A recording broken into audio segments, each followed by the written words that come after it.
I discovered that the Greeks actually still rule the world.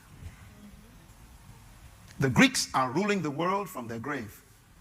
As a matter of fact, dead men rule the Bahamas. Dead men. Dead men rule America. Dead men. Dead men rule Europe. Dead men. Why? Their ideas are so powerful. They left it after they died. They invented democracy, and it's ruling the whole Western world, including the Bahamas. That's dead men ruling your country. The Greeks believed that you who were born with certain unique traits were automatically leaders. Those who were born without those traits are automatically slaves. So that society was very, very neat. No traits, traits. Slaves, leaders. Let me give you an example, because when I read the traits, I became a little bit sick. One of the traits were, if you were born with sharp-pointed nose, blue eyes, fair skin like white, and thin lips. This is written in the document. You were born to be a leader. And if you weren't born with those qualities, then their conclusion was you were created by the divine gods to be a slave. They believe that. So it doesn't matter what you think about yourself. They would study you and see if you have those natural endowments. If you don't have them, it doesn't matter how many degrees you get from college. You are simply an educated slave. So this is serious. So this is the philosophy of the day. Putting on a suit and wearing a tie didn't impress them. You are simply a well-dressed slave. See, some of y'all think that changed. That's why I'm getting to it slowly. I'm working my way there. See, some of y'all think that because you came back home with a PhD, that they ain't gonna bring the white consultant in and work over you. And you got more degrees. Because somewhere in their twisted mind, they are still sick with Greek thinking.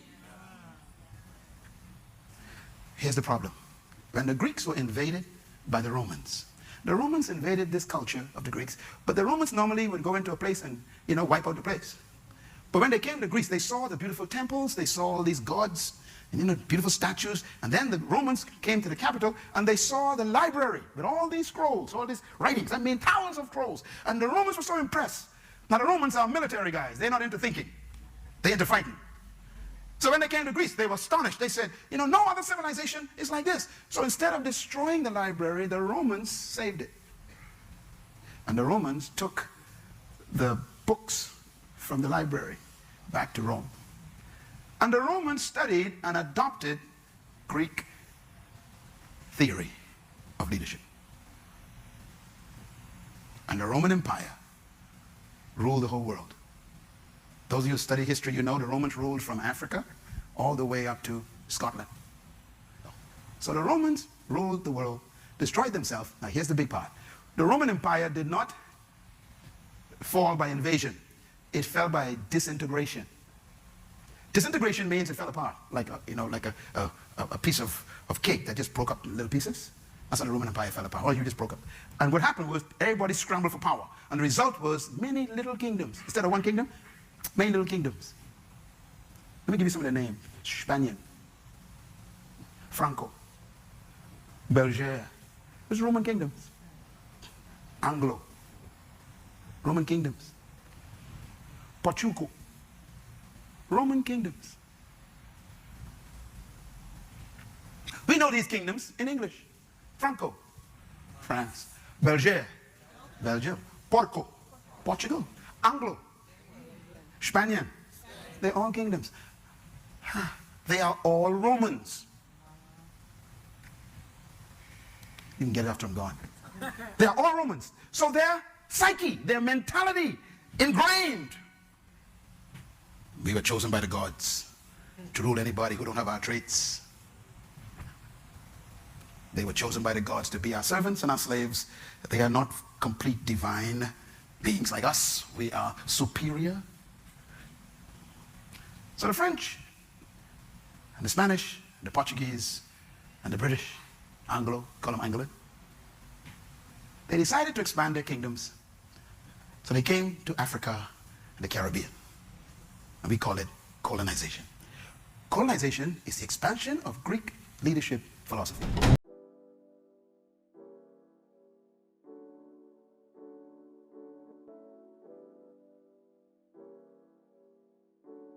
Hey y'all, what's up? It's Naya Tashe, and I'm back with another video. Diving into a topic that many of you have been asking me for, which is the truth about the creation of the Divine Nine. I was preparing for this video. I even wear something cute in pink, but I'm always wearing something cute in pink. Today's video is going to be controversial. We're breaking down fraternities and sororities, their origins, and the reason why people are leaving these organizations in large numbers. We'll uncover the deep history behind their creation, touching on topics like colorism, white terrorist groups, and the forced assimilation that shaped these institutions. So if you're here for these deep dives and want to support my channel, just go ahead and subscribe to my Patreon. Like, don't just steal my energy for free. These are sensitive topics and your support helps keep me monetized and accessible. Let's dive into it. What is a fraternity? A fraternity is a traditional social organization for men, often part of the Greek system at most US colleges and universities.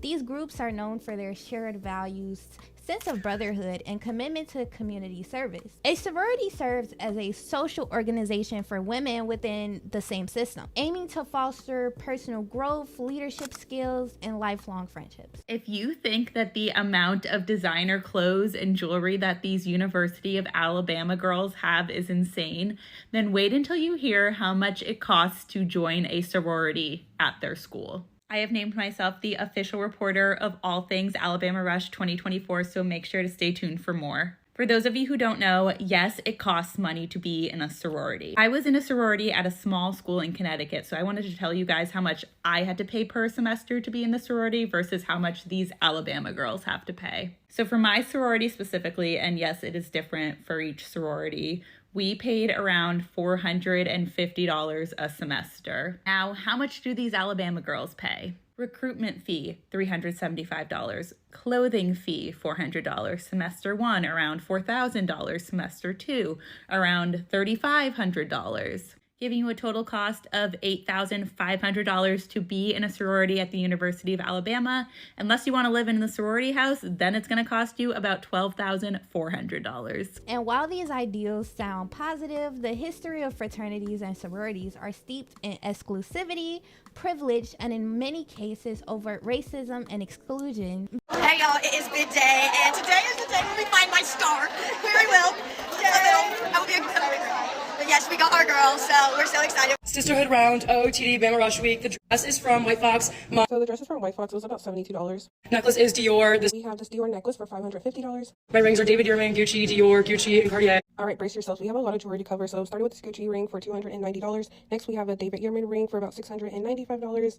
I like this color. So next, we have this Dior Revolution ring for $390. It's pretty common. A lot of the girls have this ring. We have this Gucci ring for about $290. It's a little unique. I haven't seen it before. And of course, we have this Cartier glove ring for $2,080. And then Before the inclusion of Black people and white women, fraternities were exclusive spaces for affluent white men. I can take you for a ride on my Sigma guy tractor. We can go slow, but baby go faster. Down through the woods and out to the pasture. As long as I'm with you, it really don't matter. These organizations were designed to consolidate social, academic, and professional power, providing a pathway into influential sectors like politics, business, and academia. Fraternities help white men cultivate skills in leadership, public speaking, preparing them for the dominant roles in society. Their influence on college campuses often shape policies, extracurricular activities, and social hierarchies, reinforcing systemic racism and racial segregation. Historically, these white fraternities actively barred Black members and frequently fostered racist ideology. For instance, many members openly upheld white supremacist beliefs and participated in activities that reinforced social hierarchy. One of the oldest Greek letter societies, Kappa Alpha Order, KA, idolized Confederate General Robert E. Lee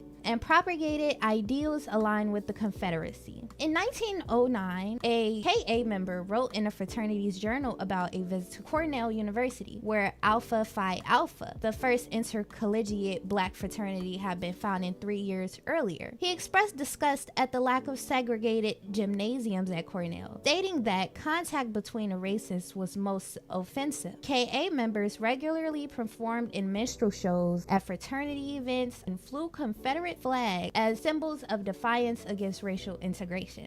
Given the exclusion of black people from secret societies like Skull and Bones, You were both in Skull and Bones, the secret society. It's so secret we can't talk about it. What does that mean for America? The conspiracy theorists are going to go I'm wild. sure they are. I don't know. I haven't seen the web. Number 322. You both were members of Skull and Bones, a secret society at Yale. What does that tell us? Not much, because it's a secret. Is there a secret handshake? Is there a secret code? I wish there were something secret I could manifest. 322, a secret number? There are all kinds of secrets, Tim. You were both in Skull and Bones, the secret society. Tim Russert, the face of NBC's long-running Meet the Press, has died. NBC News says he had suffered an apparent heart attack. Tim Russert was 58 years and white Masonic lodges. It's no surprise then that black Americans began to create their own. One of the earliest examples is Prince Hall. In 1775, a remarkable figure named Prince Hall laid the groundwork for one of the earliest black Masonic lodges in America, forever altering the trajectory of civil rights for African Americans. As an abolitionist, Hall was not only committed to ending slavery, but also to fostering community and empowerment among black individuals in a time of profound oppression. After being denied entrance to white Masonic lodges, Hall persevered and formed the African Lodge number 459 in Boston, Massachusetts. This lodge became a sanctuary for black men seeking brotherhood, education, and an avenue to advocate for civil rights. Hall's leadership established a framework that encouraged collective action and mutual support within the African American community. Over the years, Prince Hall Freemasonry expanded significantly, influencing the social and political movements of the 19th and 20th centuries. It became a catalyst for education and civic engagement, helping to cultivate the next generation of leaders. Hall's legacy remains vital today, serving as a powerful reminder of the strength found in unity and the enduring fight. This groundbreaking organization paved the way for others, including Sigma Pi Phi, also known as the Boule. Established as a professional fraternity for black elite doctors, lawyers, educators, and businessmen, the Boule aimed to provide a support network for black professionals during an era of systematic racial segregation and discrimination. This fueled the eventual rise of fraternities and women's sororities, collectively known as the Divine Nine.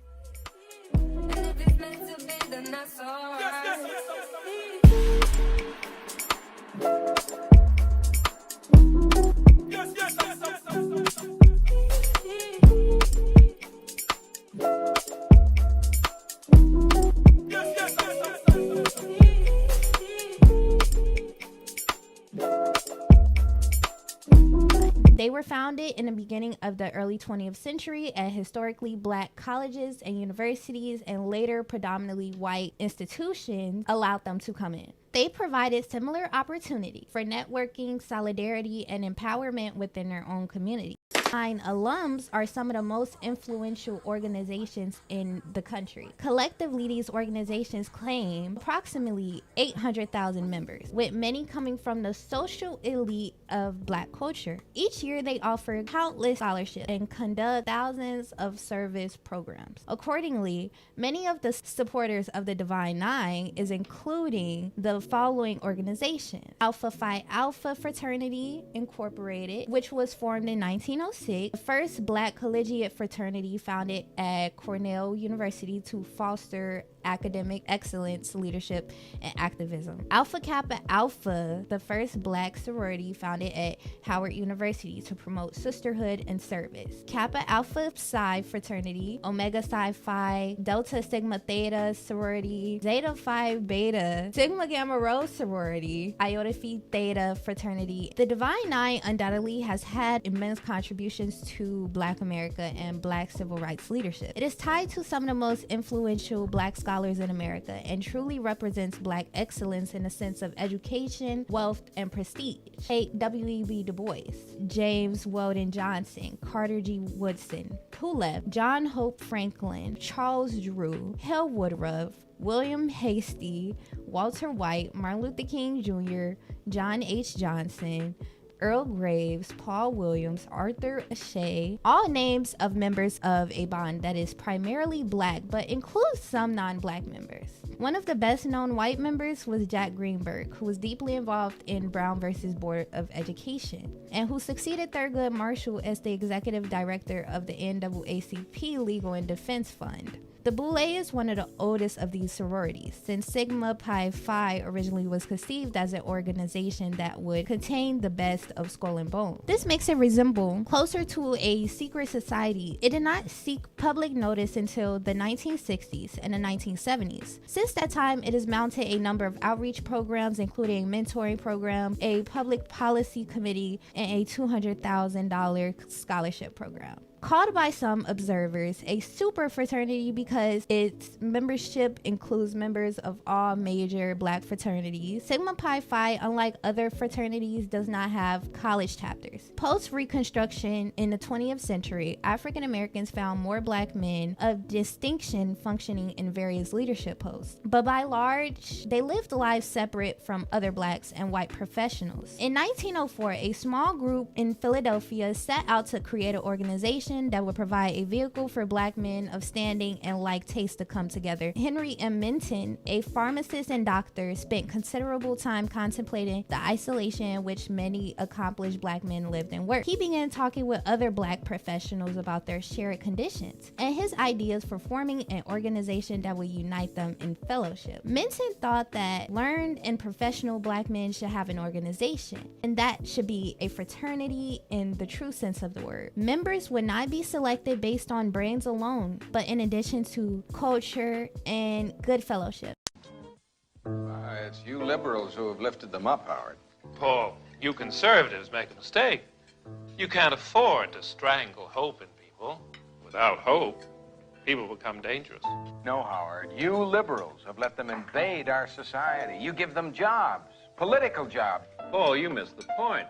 It's only the smart ones we move up. That makes it even worse. No, we have to move them up. If we leave a smart one in the ghetto, he might develop into a leader against us. But if we raise him up into white society, we neutralize him. He feels compelled to try to act like us. He loses his identity and his racial anger, if he has any. He becomes alien to his brothers. They realize he sold them out and they grow to hate him. He becomes worthless to them and safe for us. No, thank you. In fact, in his love for the creature comforts, except for his color, he's become one of us.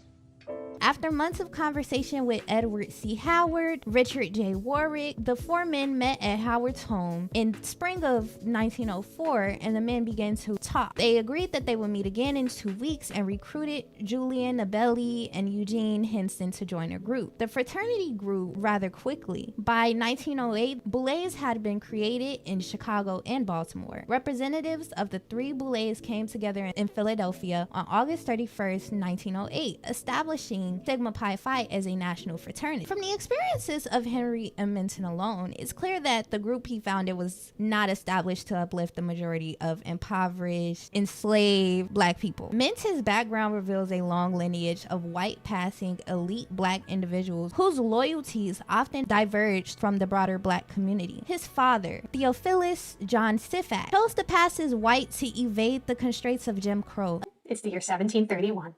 In the colony of South Carolina, and a man named Gideon Gibson has just arrived with his family, and they are the talk of the town. And the story is that Gibson is a free black man married to a white woman. Scandalous? Absolutely. But when the government looks into the matter, it declares that the Gibsons are, quote, not Negroes or slaves, but free people. How about that? This single family seemed to unravel a complex tapestry of racial identity that would later become a cornerstone of American society. You see, Gideon Gibson was no regular free white. He was a walking paradox. He was a light-skinned black man with African ancestors, yet by 1768, an investigation declared that he had, quote, escaped the penalties of Negro law by producing, upon comparison, more red and white in his face than could be discovered in half of the descendants of the House of the Assembly, effectively severing ties with his family and community. Born to Douglas Siffax and Abby McKee Siffax in Philadelphia, Pennsylvania, Theophilus came from a line of privilege. His maternal grandfather, Colonel John McKee was an African-American property speculator and Civil War veteran. While some Black Americans who passed as white maintained ties to their community, Minton's family took a different path. Theophilus married white women, and their children attended elite institutions like Yale and Harvard. Minton's grandfather, John McKee, was one of the first mulatto slave landlords, profiting from the migration of freed slaves to the North after the Civil War. McKee provided housing in Philadelphia, but only in exchange for rent and the property titles that former slaves had been granted in the South. Over time, McKee expanded his holdings, owning over 300 to 400 houses in Philadelphia and acquiring land in West Virginia, Georgia, Kentucky, New York, and New Jersey. This legacy of wealth and privilege placed individuals like Minton in a class far removed from the struggles of everyday Black individuals. When Minton expressed a desire to create a group for people like him, it was clear he was referring to a select class of individuals who neither looked nor represented the broader Black community. This exclusivity extended to others in the elite circle, such as Richard Warwick. An article I found highlight just how elite and privileged these families really were, showcasing the power and wealth that they enjoyed. Privileges far removed from the harsh realities of segregation or slavery that our ancestors endured. While they had access to white colleges and the ability to cultivate connections with white society, most Black Americans remained trapped in systematic oppression unless they could buy themselves out. Richard's wife, Lily Ewing Warwick, was also a part of the vibrant melting pot of Philadelphia's Black elite. This community included old Philadelphians, native-born families, deeply rooted in the city, as well as migrants from regions like Southwest New England and the South and West Indies. These families held significant influence in the city. As Bette Davis Lawrence, whose family has lived in Philadelphia for nearly 200 years, remarked, these people didn't just emerge from nowhere. They came from families that were emphasized in excellence and achievement. Examining the men of the Boule and their wives, it becomes evident that they had little to no connection to the majority of the Black community. Their wealth and privilege set them apart, creating a stark divide between their lives and the realities faced by most Black Americans during that era. The Greek term boule, which means counselors of the king, offers insights to the intentions of this group. Secret society. Now, why did these 9 men, beginning with Dr. Henry McKee Minton, wanted to create a Black Skulls and Bones?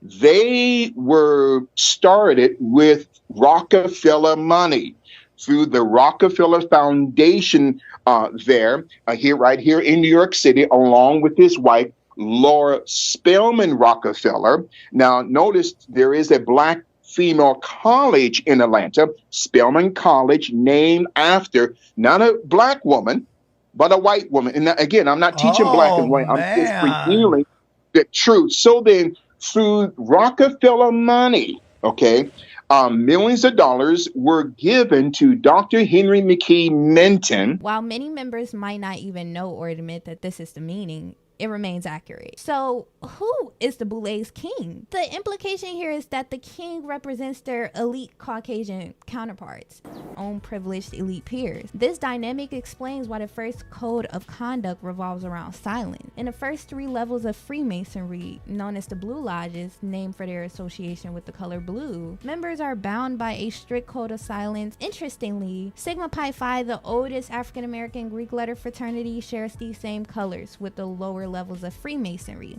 This rule of secrecy functions as a test of members' loyalty and discretion, determining how much they are willing to reveal or withhold. This emphasis on secrecy and allegiance underscores the organization's alignment with elite power structure. This connection is particularly significant when considering Edwin Clarence Joseph Turpin Howard, one of the founding members of the Sigma Pi Phi fraternity. Howard was a high-ranking Mason, serving as the first master of the Alban Lodge number 57 under the Prince Hall Masons. This dual affiliation highlights the overlapping influences of Freemasonry and the Boule in shaping the leadership and structures Black elite organizations. So while members of the Boule have undoubtedly contributed to Black advancement in areas like education, healthcare, civil rights, I argue that some members have worked in ways that undermine radical or grassroots Black activism. The critique is that their focus on working within a system to secure broader rights often diluted or ignored issues specific to Black community. This tension reflects broader debates about the best strategies for advancing Black liberation. Should leaders work within existing systems to affect change, or should they seek to dismantle those systems entirely? Both approaches have supporters or detractors within the Black community. I mean, historically, many of these sororities were established during a time of rampant racism, discrimination, and segregation. So to achieve the goal of equality in America, they often adopted some of the same white supremacist themes they sought to challenge, believing this approach would help them gain access to training in literature, public speaking, politics, and other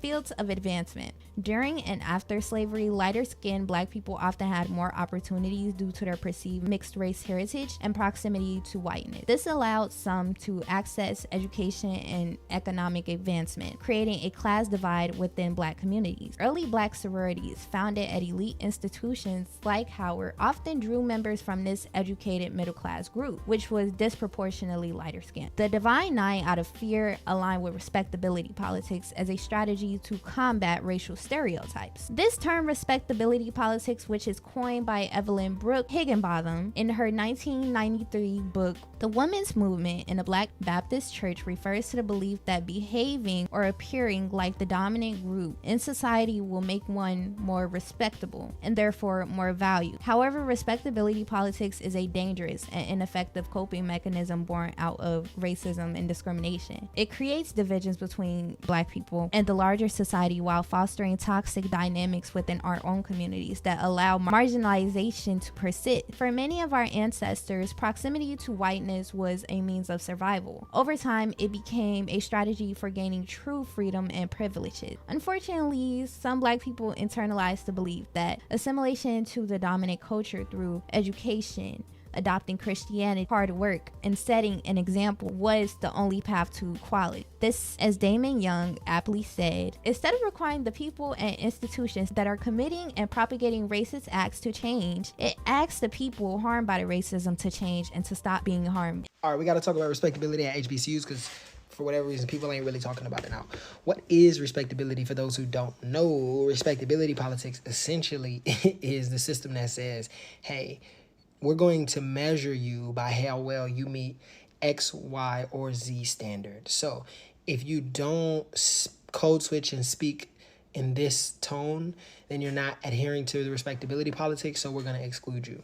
If you don't like this type of guy, you're not adhering to the respectability politics, we're going to exclude you. You don't wear these types of clothes, you're not adhering to the respectability politics, we're going to exclude you. So nobody wants to be excluded. We all have a basic need of being accepted and having community. Now, the problem is that, no, respectability politics don't only exist at HBCUs. They exist at other places, and that exactly is the problem. HBCU should be a haven for Black academics, Black artists, Black entrepreneurs and intellectuals. It should be for Black business builders and Black software developers. It should be, HBCU should be a haven for these people. But the problem is that you go to HBCU and then run into the same problems that you would have at a PWI. I know it's not all the same problem. There are some different ones.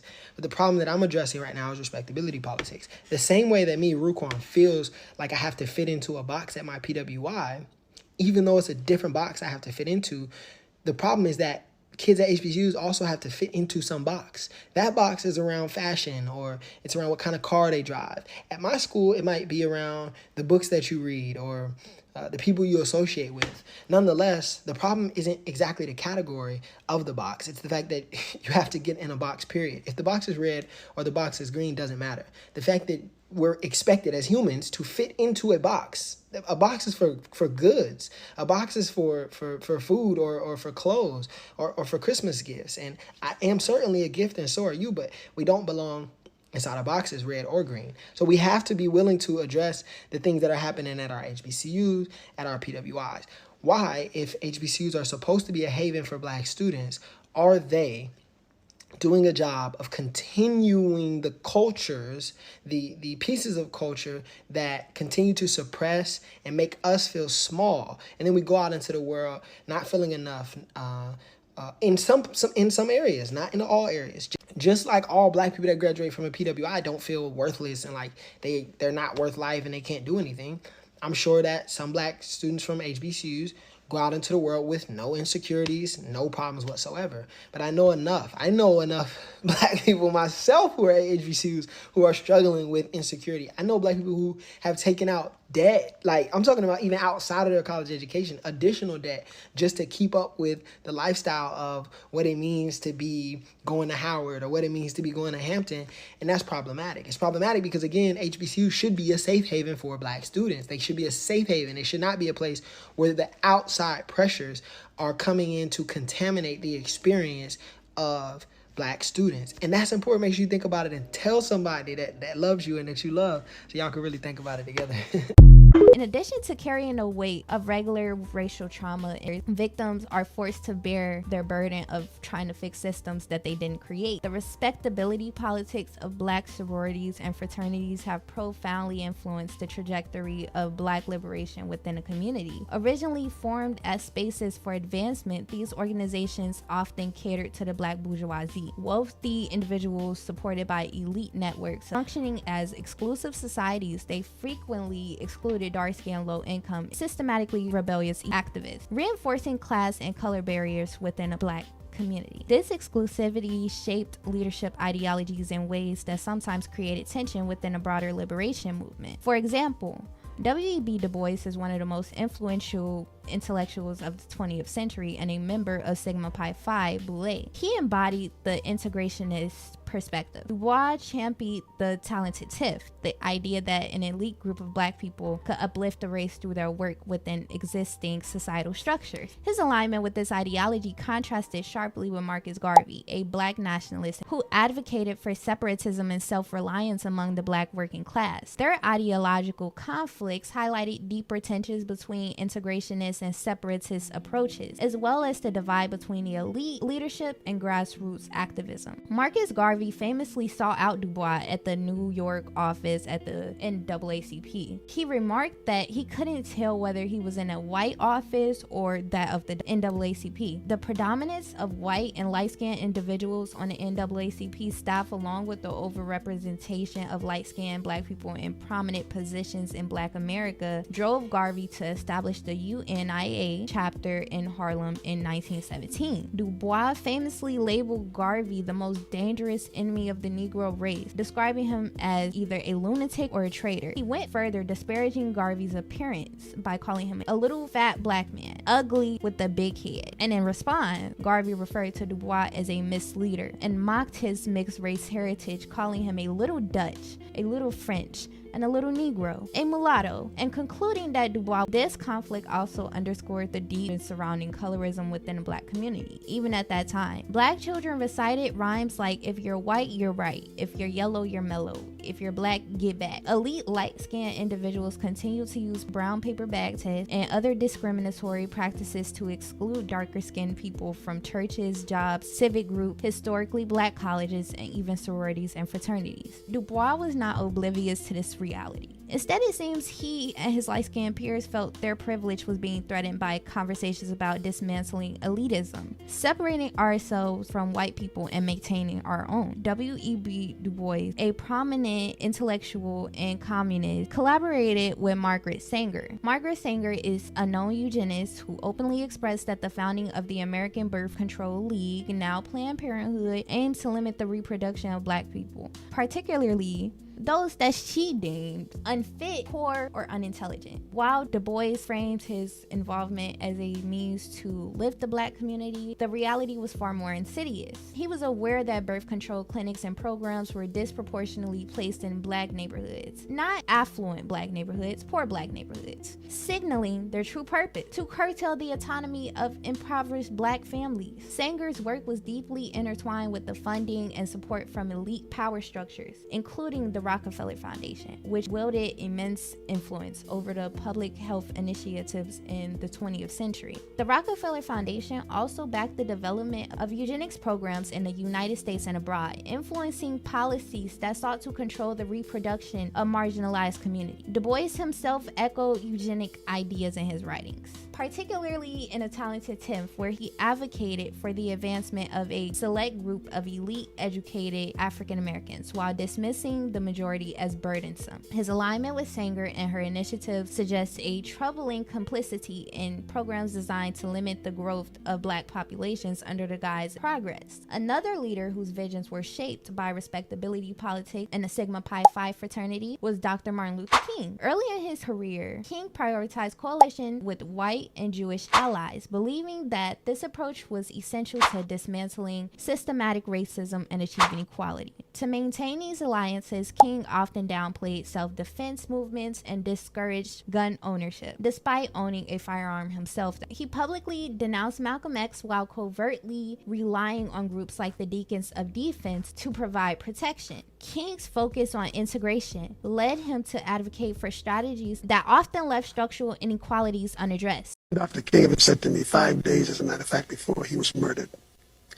he was at my home. He had just finished a strategy meeting on the Poor People's Campaign. And he seemed quite agitated after what we thought was a very successful gathering and discussion. And he said to me, I said, what's the matter, Martin? You seem very agitated. He said, well, I am. Because I've come upon a thought that I don't know how to deal with at this moment. I said, well, what is it? He says, we fought long for integration. It looks like we're going to get it. I think we get the laws. He says, but I'm afraid that I've come upon something I don't know quite what to do with.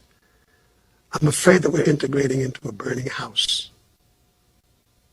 And when we asked for further clarification, Andy Young was with me at that time, my wife, others. He said, America's lost whatever little moral vision it had. Its moral sense has run away from the nation. And a nation that is not governed by morality and moral principles is a nation that's headed for an abyss. I think black people have been struggling to get into the system. They've been getting into a system that in the final analysis is a Sodom and Gomorrah. Will not work because its selfish goals, its need for profit, its need for supremacy, its need to be the best has clouded its moral vision. And with no moral vision, no nation can be healthy enough to lead its people anywhere except to destruction. This statement reflects his growing realization that integration alone without addressing systematic racism, poverty, and equality would not bring true liberation. Du Bois himself warned us about the fraternities during a 1930 commencement address at Howard University, stating that our college man today is on average a man untouched by real culture. He deliberately surrenders to selfish and even silly ideals, warming into semi-professional athletics and Greek letter fraternities and sororities. The creation of black fraternities and sororities, BGLOs, served a dual purpose. On one hand, these organizations were designed to pour resources into the black community and to facilitate access to education. But on the other hand, it was an effort by black students to gain acceptance into American society by emulating or mirroring the structure and traditions of pre-existing white organizations. Racial uplift became the black elite's response to white supremacy, a strategy that sought to both acknowledge African Americans' caste-like subordination and redefine their identity within a higher social class.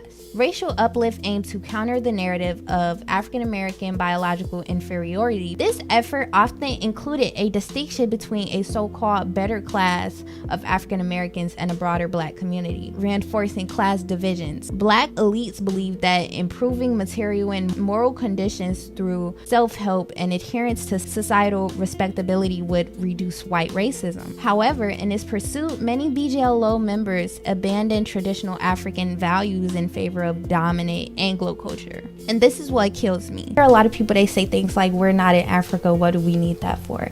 We're also not in Greece, we're not in Rome, yet y'all joining Greek organizations. While these groups borrowed elements of African traditions, their foundation and operation were largely rooted in Western ideals, which often excluded the broader black community. In this way, these groups sometimes function as cultural incubators that suppressed African cultural expressions while upholding ideals rooted in white supremacy. Despite their significant contributions to the social and educational advancements of black Americans, these groups have also at times hindered the broader progress of the black community. They did this by perpetuating elitism and reinforcing oppressive societal structures that we were trying to get away from. Many black leaders, including Marcus Garvey, Steve Coakley, Fred Hampton, Kwame Ture, way, anybody who was in a grassroots activism part of the Black community rejected elitism that was associated with the Greek organization. This was due to their belief in self-determination and resistance to assimilation. These leaders emphasized the importance of building Black institutions grounded in the empowerment of the working class. This is rather than adhering to Eurocentric ideals of respectability and integration into predominantly white spaces. Figures like Garvey and Coakley, who were committed to Black nationalism, the idea of joining these Greek organizations was seen as unthinkable in these African-centered spaces. They saw these groups as reinforcing a system of white dominance rather than challenging it. If you look at sororities, it's often the same. They're often filled with high-class, educated women from middle to upper-class backgrounds. They're taught to network, excel in their careers, and present themselves in a certain way. But when you look closely, some of the groups start to feel more like agents of the culture in ways that don't always serve the everyday Black person. It's not that they don't mean well, but sometimes their actions and who they align with seems to work against us. They end up rubbing elbows with the power players who don't always have their best interests of Black people.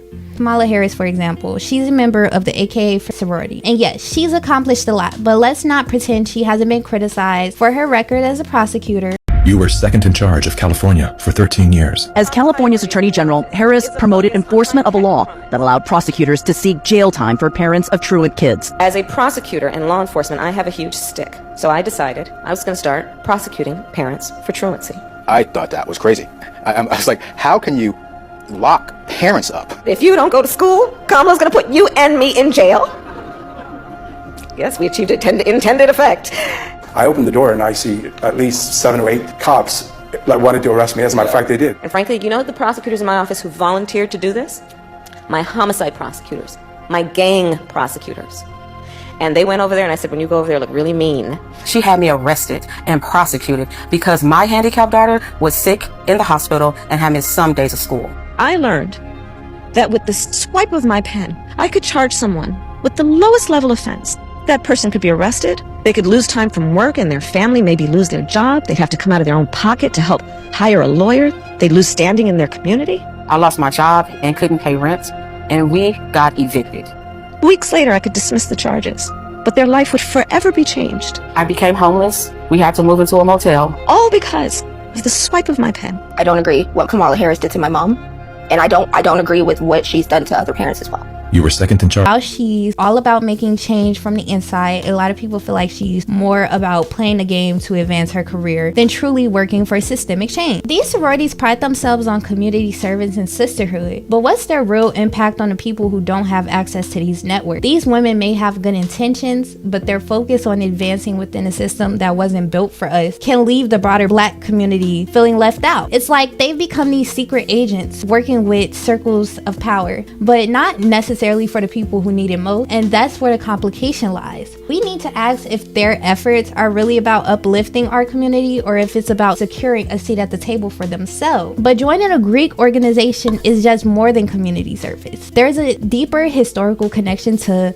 organizations like the Freemasons. Many sorority members, especially in Black Greek organizations, have ties to Freemasonry or other similar secret organizations. This connection goes back to the origins of these groups, which were modeled after European organizations like the Freemasons and even elite societies like the Skull and Bones at Yale. Even the rituals and secret traditions found in some sororities and fraternities bear resemblance to those in Freemasonry. It's no coincidence that figures like Martin Luther King Jr. were connected to both. Yeah, I was Omega Psi Phi, and then the old head said, you got to move into this area. My brother, my uncles, my father. I moved in and learned what I needed to do. Me and Shaq had conversations about it. And Shaq's a Freemason too? Yeah. I see the fellowship. I understood what it was. My best friend who got murdered in 1984 was a Mason. And then when I saw how he was treated at his funeral and how they handled everything, I was like, this is a group of men I wanted to be a part of. So I looked at it one way, and then as you get... He was a member of the Boule, but his father was a Freemason. Is it to say that Black Greek letter organizations are just all imitations of European ones? I mean, kind of, but they have always incorporated their own cultural elements. But the influence is undeniable. Let's not ignore the elephant in the room. All Greek organizations were founded to continue the practices of ancient Greece. So if you don't take my word for it, take Zora Sanders, a student at Howard University. She straight up renounced her sorority, Delta Sigma Theta, claiming that the induction ceremony felt like worshiping a god in a religion. She described being made to kneel at a ceremonial table, take oaths about a long time commitment, and even said the ritual mentioned being bound until final judgment. Zora's letter sent shockwaves, but instead of acknowledging what she was saying, a lot of people attacked her. They called her overly religious and dismissed her concern. But here's the thing, what she said was true. The people attacking her, they just don't do research. Each of these sororities and fraternities, there is a Greek god that is assigned to them. For this particular one, the Greek god is named Atlas, and he is on, all of their symbols and everything.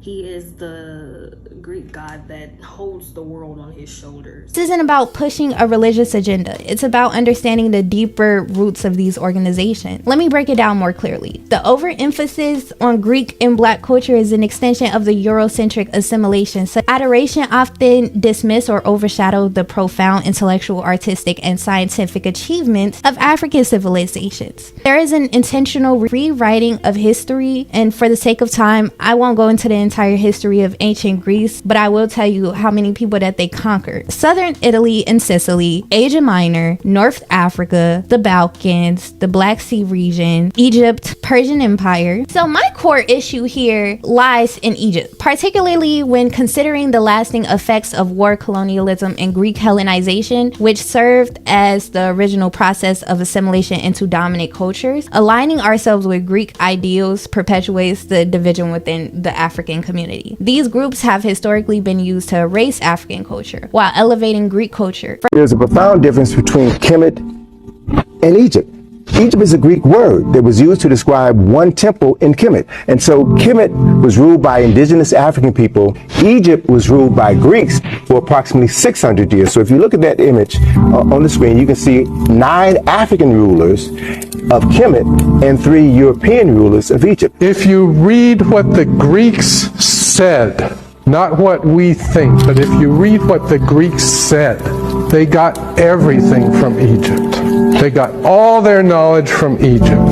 Pythagoras spent 15 years in Egypt, and what did he have to do? He probably had to spend 5 years convincing them that he was worthy to get the knowledge that they had. And the Greeks did this, and they said that they got all their knowledge from the Egyptians. Remember, knowledge was power. Knowledge was sacred. Knowledge was something you just didn't publish in the newspapers. Knowledge was guarded very closely because it was of tremendous value. You wouldn't give it to anybody. Now, when did we come up with the idea that the Greeks created everything from scratch? It happened in the 18th and 19th century. And in the 18th and 19th century, it was decided that it was just not appropriate for all this knowledge to come from an African. Further embedding colonial narrative. The promotion of Greek values often coincides with an emphasis on Western education, an institution historically wielded to subjugate African descended peoples and erase their cultural identities. Many of Greece's greatest contributions in philosophy, science, and art were in fact influenced by earlier African civilizations, particularly Kemet, which was in Egypt before it was colonized by the Arabs and the Greeks and the Romans. To align with Greek culture is to ignore this reality and perpetuate the false narrative of Greek originality and superiority. By aspiring to Greek organizations and mythologies, we are essentially emulating the systems that oppressed us,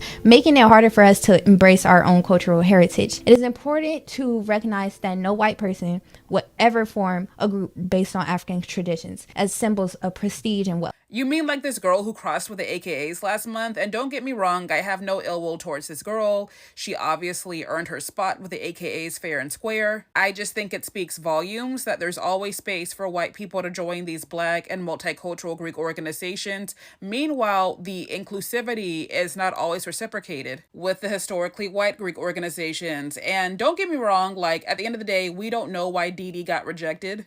I won't say that it was because of her race, just because I did see people commenting on my previous video saying that Asian women have been accepted into the SMU sororities. So it could have been a matter of they just didn't think Dee Dee was a good fit. However, one question that has been on my mind since her video went viral is how many POC girls are rushing and how many are actually going to get in? And statistically wise, how does that number compare to the number of white girls that get in? And I don't think that anybody should be accepted just because they're a POC. Nobody wants to feel like they're a token. I just want to see for myself if every girl has an equal shot at getting into one of the sororities, or is it just for the girls who have plantation money? In fact, many of our HBCUs that we revere today were established by white people, and they were named after those white people as well. And we go to those schools and hail them as one of ours, but they're really not. Rockefeller was so amazing. He got most people thinking that most of the schools in Atlanta are HBCU schools. Rockefeller? A lot of people think that Spelman is a HBCU school. It's not? Nah. Spelman's not an HBCU? Watch what I'm about to tell you. You ready? Spelman is Rockefeller's wife. They dropped the Rockefeller. Spelman. I don't know if any of this is true, but I'm listening. You better Google it right now. I know what I'm talking about. Spelman is Rockefeller's wife. Oh, Laura Spelman Rockefeller. Laura Spelman Rockefeller was an American abolitionist, philanthropist, school teacher, and prominent member of the Rockefeller family. Her husband was Standard Oil co-founder John D. Rockefeller. Spelman College in Atlanta, Georgia, and the Lawrence Spelman Rockefeller Memorial were named for her. Okay, you learn something new every day. So Spelman, the HBCU, is named after a white woman. That's wild. I never knew that. You see what I'm saying? Right. Ain't that insane? When did you hear that? Like, what made you do Years that ago, research? because I read a lot, and it blew my mind. In 1884, the school expressed its gratitude for Rockefeller's generosity by changing the name. Yeah, Spelman College was named after Laura Spelman due to her significant financial contributions to the institution. Throughout her life, Laura Spelman was dedicated to social and educational causes, particularly for women and African Americans. Yes. So it's an HBCU. She just donated a lot of money to it. Rockefeller family continues to donate 10% of their income to charity, including substantial donations to Spelman, founded to educate black women. Wow. And other colleges around there. Okay. It's just not Spelman. Morehouse, too. Henry Lyman Morehouse, who was a Baptist minister from Stanford, New York.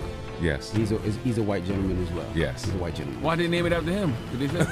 It doesn't say. You're going to have me researching this all day. But at least the world is about to see something that, because I'm quite sure if you don't know. This historical misalignment leaves us disconnected from our roots, preventing us from gaining the full understanding that we need when we first began seeking education and empowerment. The moment you speak about this, you're often demonized. If you critique sororities or Greek culture, you're quickly labeled as religious or accused of pushing personal belief. But the reality is that Greek Hellenization in Africa wasn't just a cultural exchange. It was a strategic process of colonization. It involved the spread of Greek culture, Greek language, theological views, and identity to non-Greek peoples. Many elements of Greek mythology were also borrowed from Egyptian mythology and reconceptualized within a Greek framework, often in ways that diminished or erased African origins.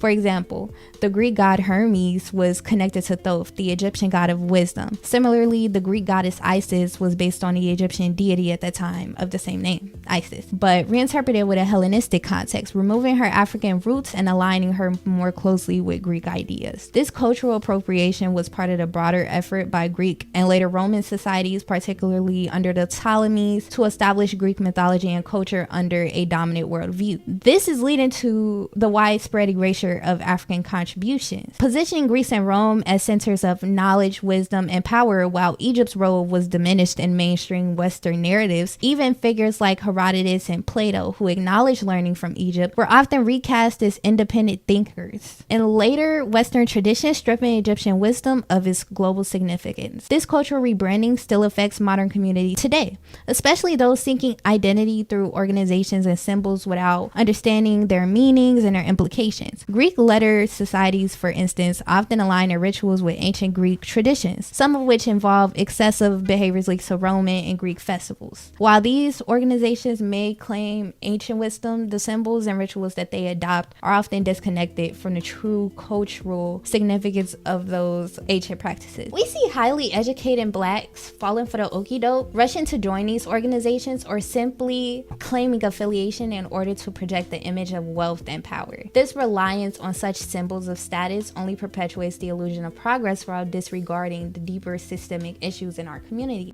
To that Boule logo, you see there's an urn, there's an animal with the wing of the bird, the tail of a lion, and it's got an urn, and it's got its paw over the urn, and it says in the history book number 2 by Hobart Jarrett that in the urn are the names of the people who are chosen to lead the state, which suggests that part of the society function is not to make known who the people of power and authority are. The people of power and authority are. The people of power and that will be their sacred knowledge. Okay?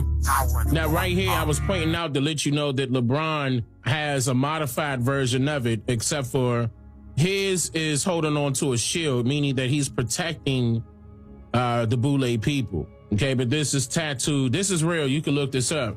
This tattoo right on his chest. Right. He's walking around with the logo on his chest when the man hasn't even graduated college. It's time to rethink these associations and focus on empowering our own communities from the ground up. The pursuit of knowledge and identity shouldn't be rooted in systems that aim to erase African greatness. Instead, we should focus on reclaiming and elevating our true history. I'm not telling you whether or not you should join it. You're going to do what you want. But at the end of the day, I'm a historian and I just come to tell the truth. So if you made it all the way to the end, what did you learn? Would you still join an organization like this? And why or why not you would join an organization like this? Be sure to like and comment. If you enjoyed these videos breaking down my thoughts on the Boule and its influence, you may also enjoy my other videos. Like I said, it takes a long time to do this research. I hope I got my point across, which is that, you know, these groups were not made for our benefit. I don't care what nobody tell me, like, you cannot sit here to lie to me. You can't lie to me. So that's all I'll say about that. And I don't mean to like offend nobody or make nobody like not want to join. That's your business. But realistically, like the way that I'm raising my future family is they're gonna know all of this and they're gonna make their own choice in regards to whether they're gonna join or stay away from these groups. So that's just me personally. And I'll see you guys in the next video. That there will come a time when black people wake up and become intellectually independent enough to think for themselves, as other humans are intellectually independent enough to think for themselves, then the black man will think like a black man, and he will feel for other black people. And this new thinking and feeling will cause black people to stick together. And then at that point, you'll have a situation where when you attack one black man, you are attacking all black men. And this type of black thinking will cause all black people to stick together. And this type of thinking also will bring an end to the brutality inflicted upon black people by white people. And